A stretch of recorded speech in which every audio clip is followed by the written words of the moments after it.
Welcome back to the deep dive. You know, if you're really aiming for that true fluency in English, there's always this one major hurdle we all hit. Oh yeah, that moment. Exactly. The moment words just stop meaning what they're supposed to mean. Today, we're cracking that secret code. We're going deep into idioms. We are. I mean, think about it. Why does someone literally hit a road? Or, why would they burn oil when they're just trying to finish a presentation? If you translate it word for word, It makes no sense. it fails completely. It does. Yeah. And, idioms are the absolute benchmark for moving past those intermediate language skills. Yeah. That frustration you're talking about, Yeah. where the words and the meaning don't line up, that's exactly what we're tackling. Okay, so what's the mission? The mission today is to decode the logic behind them. We've pulled together an analysis of 10 essential phrases, and we've grouped them into 3 themes. First, we'll cover action and energy, which we're calling the hustle. The hustle. I like that. Then we'll shift to the oops, which is all about mistakes and misfortune. And finally, the strategy, which covers how we gain an advantage. By the end, you'll really see the blueprint. That structure is perfect. So we can just jump right in, start with the momentum of the hustle. These are the phrases you hear every day, right? Starting something, working hard. And eventually crashing out. Yes. Yeah. So let's look at 2 phrases built around that really confusing verb. Hit.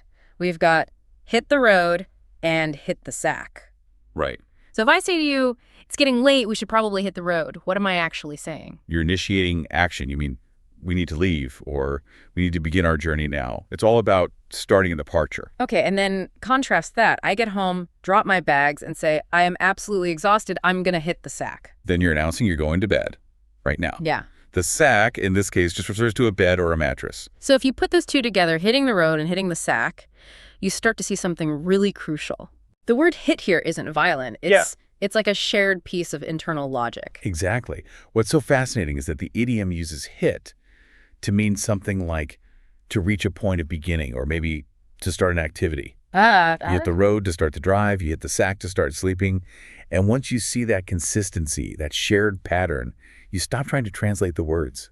You just get it. I love that. Understanding the pattern makes it stick so much better. Okay, now let's talk about working hard.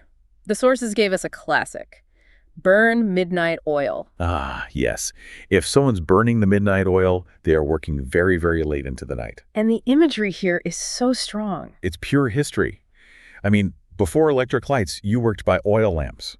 So to keep working past sunset deep into the night, you literally had to burn the last of your expensive oil. So it's a metaphor for high effort, for real dedication. It is. It really paints a picture of commitment. Which, brings us nicely to the flip side of that, to a different kind of efficiency.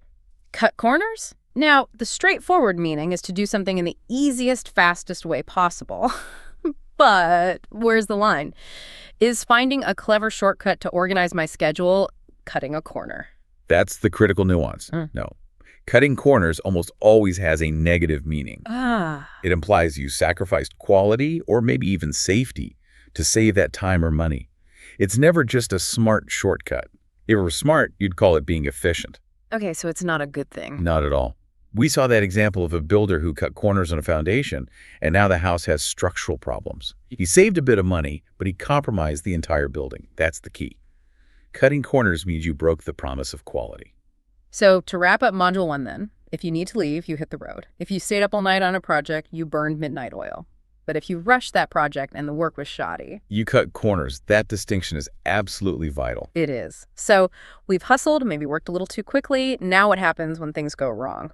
That brings us perfectly to Module 2, the oops, all about those missteps and failures. And we start with one that has great animal imagery.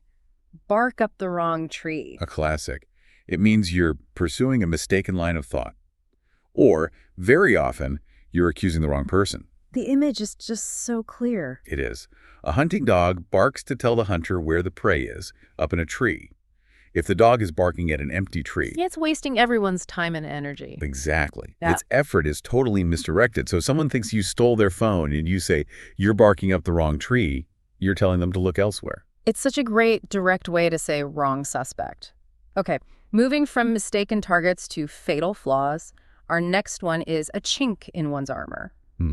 The components here are really specific. A chink is a narrow crack, and armor is, the protective metal suit. So what does that tell us? It speaks directly to vulnerability. A chink in one's armor is a small but potentially fatal weakness in something that is otherwise incredibly strong. And the history behind this really drives it home. It really does. You have to picture medieval armor. It was designed to be this impenetrable system of defense. But if there was just one small gap, a chink at a joint, an enemy's blade could get through. And that would be it. That one tiny flaw makes the entire robust system useless. That's a perfect analogy for today. You could have a brilliant business plan, but if your customer service is terrible, yeah, that's the chink in your armor. That's your Achilles heel. Precisely. Now, for the last one in this module, we have a phrase that needs a pretty serious usage warning. Kick the bucket. Right. The definition is simple. It's an informal slang way to say someone has died. But we really, really need to stress that warning. Absolutely. This is strictly slang. You would never, ever use this phrase in a formal setting, like at a funeral or in a professional report. It would sound so inappropriate. Terribly so. It's common, but it's casual. It's often used to just sort of soften or avoid the word died in everyday chat. But what I found interesting is that it doesn't just apply to people. No. Yeah. And that's a great example of how language adapts. If your old computer finally stops working, you might just sigh and say, well, I guess the laptop finally kicked the bucket. That dual usage is a fun little discovery. Okay, so we've covered the oops, barking at the wrong suspect, finding that fatal crack, and, well, having your old car kick the bucket. Let's pivot to something more positive. Let's. Module 3, the strategy. This is all about efficiency, advantage, and a bit of social maneuvering. And nothing screams efficiency more than our first phrase, kill two birds with one stone. It's the ultimate statement of strategic efficiency. It really is. It means achieving two separate goals with just a single action. And the imagery using one stone, it feels like it's all about conserving effort. It is. Minimal input for maximal output. Look at the example. By cycling to work, I kill two birds with one stone. You save money. And you get exercise. One action cycling gives you two distinct, valuable benefits. It's the ideal combo. Speaking of ideal combos, that leads us right into the best of both worlds. This one describes a situation where you get to enjoy the advantages of two different things at the same time. The sources visualized it like a Venn diagram, right? That's a perfect way to think about it. The intersection of two great things. You get a good salary and you have free time. That sweet spot in the middle. This the desire for a situation with no compromise. For instance, people often say remote work gives them the best of both worlds. They get the salary and career stability, but also the flexibility and family time from being at home. That's the dream. Okay, and for our final idiom, we move from practical efficiency to social strategy. Curry favor with someone. This is a sophisticated one. It basically means someone is trying to get another person, usually a superior, to like them through praise or by doing things for them. So flattery for personal gain. That's the modern meaning, yes. Strategic attentiveness. It sounds a bit manipulative, but the origin story here is fascinating and, it softens that a bit. It absolutely does. The curry we think of today is this spice, but in this ancient context, curry literally meant to groom a horse. To groom a horse. Right. Really? Yes. The original phrase was about taking very good care of a nobleman's horse. And by doing that, you would gain the owner's favor, their approval. Through practical, useful service. Exactly. Over time, that literal act of grooming evolved into the modern symbolic meaning of flattery. So when you hear he's always trying to curry favor with the boss by staying late, you realize he's sort of symbolically grooming the boss. Wow. That completely changes the character of the phrase. It goes from being just a weird word choice to this physical metaphor for gaining approval. That's the kind of insight that makes these phrases stick. It is. Okay, let's do a quick recap of our modules. We started with the hustle. We saw the hit pattern in hit the road and hit the sack, understood the effort in burning midnight oil, and the negative side of cut corners. Then we explored the oops-spotting misdirected effort with bark up the wrong tree, identifying critical weaknesses like a chink in one's armor, and remembering that all-important usage warning for kick the bucket. And finally, the strategy. Maximizing your position with kill two birds with one stone, getting that perfect outcome with the best of both worlds, and understanding the strategic flattery and curry favor. And that's the real advantage you've gained today.